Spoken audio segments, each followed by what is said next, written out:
The Snowflake Paradox. Sanctimony without substance.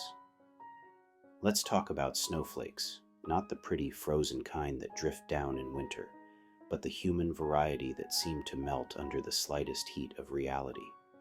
You know the type, perpetually offended, armed with a keyboard and a cause, ready to cancel anyone who doesn't bow to their self-appointed moral throne. They're the arbiters of virtue, the high priests of sanctimony, perched atop their rose-tinted pedestals, gazing down at the rest of us with a mix of pity and disdain. But here's the kicker. These self-righteous crusaders often have about as much real-world experience as a toddler has with tax returns. Cancel culture, their weapon of choice, is a guillotine for the ego.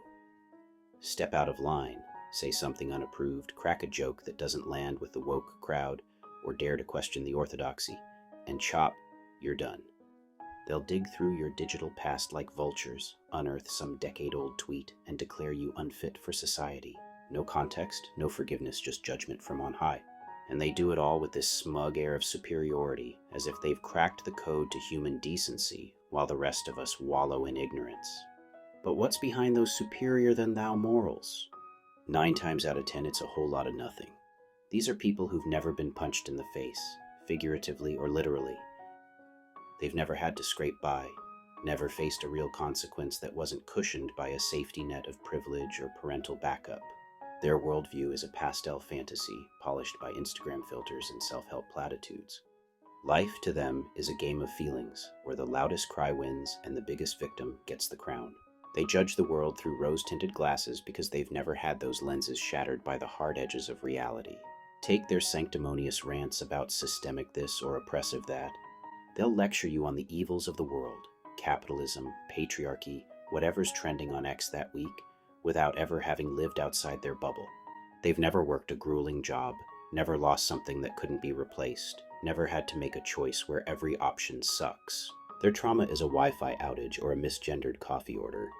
Meanwhile, they're quick to condemn the grizzled, the scarred, the ones who've actually walked through the fire and come out the other side with a perspective worth hearing. Here's the rub. Opinions aren't valid just because you feel them deeply. They're forged in the crucible of experience, tempered by struggle and sharpened by the kind of lessons you don't get from a TED Talk. Snowflakes skip that part. They want the authority of wisdom without the weight of earning it. They'll tell you who's evil, who's redeemable, who deserves to be erased, all without ever having tasted the bitter complexity of life. It's like a kid critiquing a chef when they've only ever eaten cereal. Before they get to sit in judgment, they need a wake-up call. Not a gentle nudge, but a full-on, soul-rattling trauma.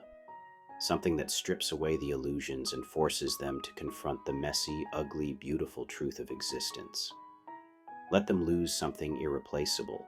Let them fight for survival, not just likes. Let them stare into the abyss and see what stares back. Only then might they earn the right to an opinion that's more than hot air. Until that day, the snowflakes will keep drifting, fragile and fleeting, preaching from their sanctified asses about a world they've never truly met. And the rest of us, we'll keep living it, scars and all, waiting for them to catch up or melt away trying by Scott Young, aka Synfamous Gamer.